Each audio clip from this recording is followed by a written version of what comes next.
What I really love about the sniper is the way it fills in the gaps between two openings that I really enjoy playing and have had a lot of success with. And that is against E4, the accelerated dragon, and of course against D4, the Gingy Indian. Right now we're going to discuss the accelerated dragon, which comes after E4, G6. Now note, we're going to look at from the sniper move order, but the normal accelerated dragon would be E4, C5, knight F3, and then 2 G6, preparing to fianchetto shadow the bishop, D4, and now after C takes D4, knight takes D4. Now already right here is one of the advantages of the sniper move order, is that white has the option of playing queen takes D4. Of course, that's covered elsewhere, but, and I'm not saying it's good for white, I'm just saying it's one option that we can avoid by using the sniper move order. After knight takes D4, knight C6, here's another option. White can now exchange and then play queen D4. But normal accelerated dragon would be knight out, bishop out, knight F6, and so forth and so on. And then presumably bishop C4 is considered white's most challenging. Now, after E4, G6, using a pure sniper move order, white plays D4, we play bishop G7.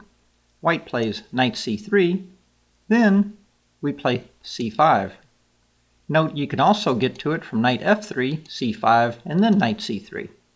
But we're going to stick with 3 knight C3 move order. C5, immediately challenging the pawn. Now of course white does have D5, which gains space, but opens the long diagonal. And that will be covered in the Schmidt-Benoni section. In Chapter 2, Super GM Veselin-Topalov shows us how to handle the black position, and then we'll see even more in Chapter 4, where we look at the F4 Schmidt-Benoni. But back to the case at hand, after knight F3, we head for our Sicilian. But there's also D takes C5. There we can play bishop takes C3, and then after B takes C3, I refer to this as the sniper investment. Basically, I invest my bishop to destroy his pawn structure. And we will also look at the very enterprising B6 gambit, which is the best way for black to obtain active counterplay. After C5, knight F3, C takes D4, knight takes D4, knight C6, and on bishop E3, knight F6, we get our normal dragon position. But let's take one more quick look. Instead of bishop E3, white also has the retreat knight E2. After knight F6, white can possibly play G3. The idea with G3 is to play bishop G2, have a big grip on the D5 square, and then later be able to play, for example, after castles, H3, bishop D7, white likes to play G4 and knight G3. Kamsky, many years ago, was extremely successful, and so is Sergei Kudrin playing the white side of this type of formation. But after knight D2, we play knight F6, and on G3, we play in Botvinnik style. Botvinnik was very good at attacking fianchettoed positions. We have a knight on F6, so H5 is not such a danger, but with the knight back on E2, we can haul off and play H5.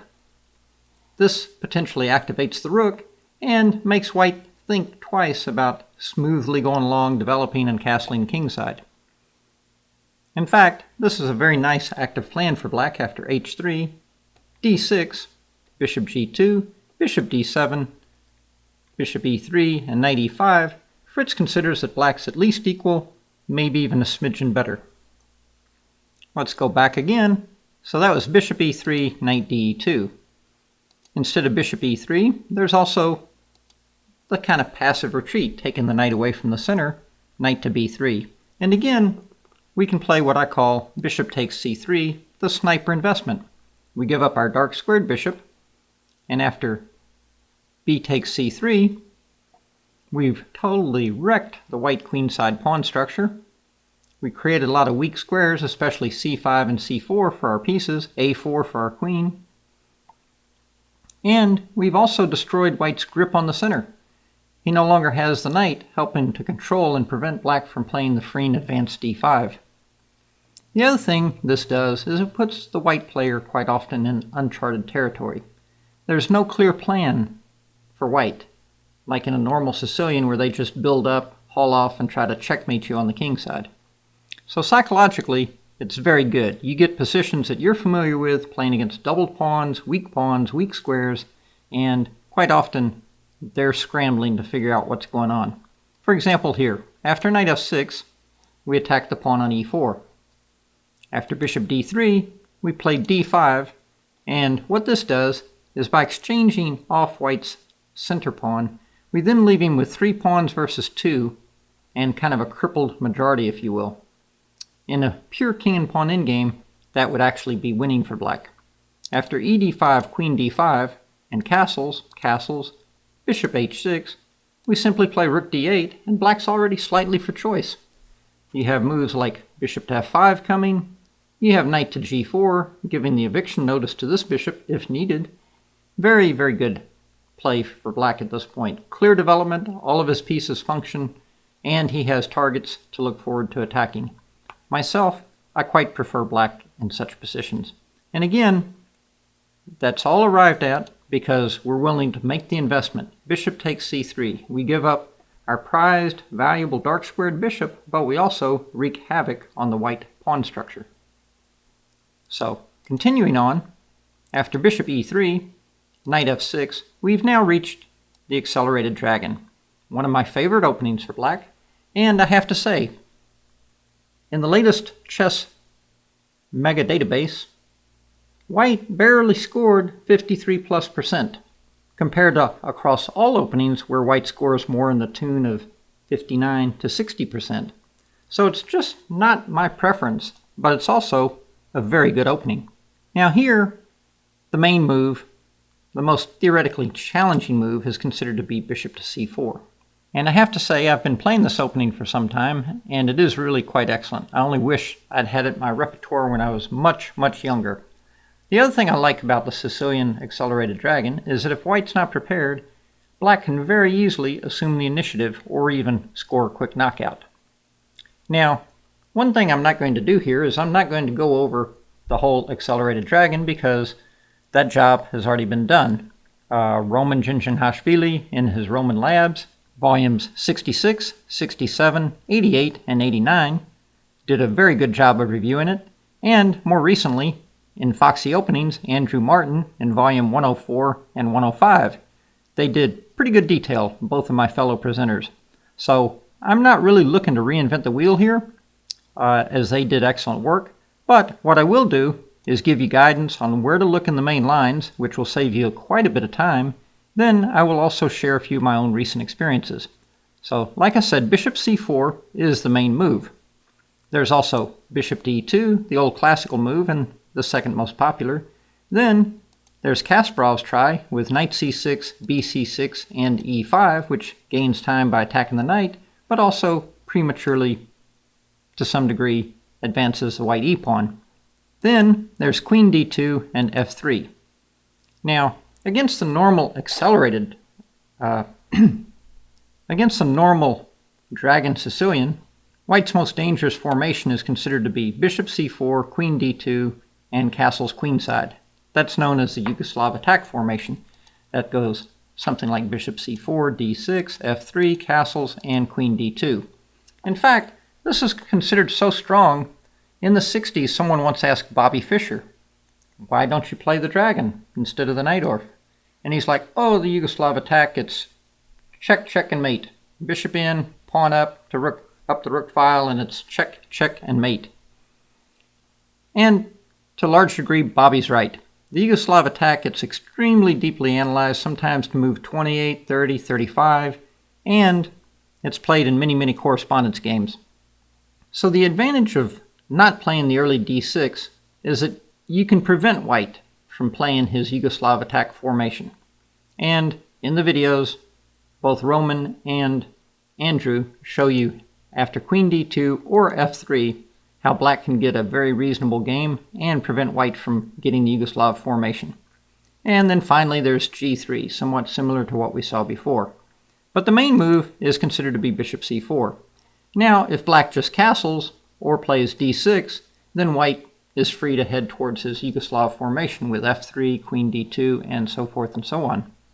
So, the best move here, in my view, and what Roman Djindjinhashvili recommends, is queen a5. And I have to absolutely agree. One, this pins the knight, creates an immediate threat if knight takes on e4, and it also keeps white from being able to get into his Yugoslav attack formation that he's looking for. Now in this position, of course, white has knight b3, a natural move attacking the queen, and also a mistake. White also has f3, which is not great either. He also has queen d2, which is also not so good, and bishop to b3, and bishop to d3. So all of these different moves are already covered. The main move is that white should castle. That's the best move. And after castles, he then has a choice between bishop to b3 or knight to b3. Now, on bishop to b3, what I highly recommend is that we play d6. The idea with d6 is that you're already threatening to upset white's position with knight to g4, attacking his valuable dark squared bishop and putting the pressure on the d4 knight. So after d6, white plays h3 to give a little added protection. He doesn't go with the f-pawn because he wants to shove that to f4 and try and whip up a kingside attack. The most solid way to play now is bishop d7. And after f4, I would highly recommend refraining from these variations with queen h5. The point is you're not going to attack on the king side, and you put your queen over there among a nest of white pieces, you're begging to get it trapped. Even Roman, in one of his early videos, overlooked how he could have gotten in trouble against a strong grandmaster if the guy had seen the technique for trapping his queen. Another game, I believe Kudrin won, where he trapped someone's queen. It's dangerous to put your queen over there in an area where you will not be attacking and you're putting it in front of your pawns like this. The solid, safe way, now recommended by Roman, is to simply exchange, and after bishop takes, you play bishop c6. From this position, white has only scored about 53–54%. It's very solid, black has a plan, he's covering the d5 square, he's pressuring the e-pawn, he's already exchanged one pair of minors. Sometimes you play knight back to d7, you exchange a second pair of minors, which of course in a cramped position, is a very good idea. So, I highly agree with Roman in his recommendation to play this system. After d6, h3, bishop d7, f4, exchange knights, and on bishop takes, you play bishop c6. Very reputable. Some of the better players play like this with black. Black's done very well. Now, in this position, the other main alternative for white is to play knight back to b3.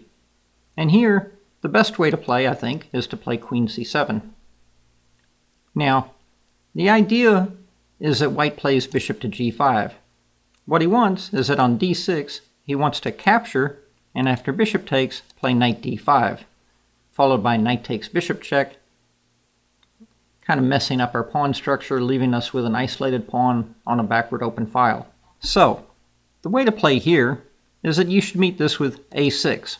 Again, this is also recommended and covered by Roman, and played by Super GM Vasily Ivanchuk, Grandmaster Etienne Bacrot, and also Grandmaster Larry Christensen. And here the games that I recommend you study are Karjakin Ivanchuk from Warsaw 2005, and that's one of the games Roman goes over on his DVD. And another game that's very good is Grandmaster Maurice Ashley versus Grandmaster Larry Christensen from the New York Open 2000. So I think that's very useful guidance on white's most popular way to play. The other variations that white can play, such as bishop to e2, knight c6, bc6 and e5, queen d2, f3, g3, these are all covered quite well in the DVDs, and I don't believe any of them really present serious problems for black as long as you're prepared.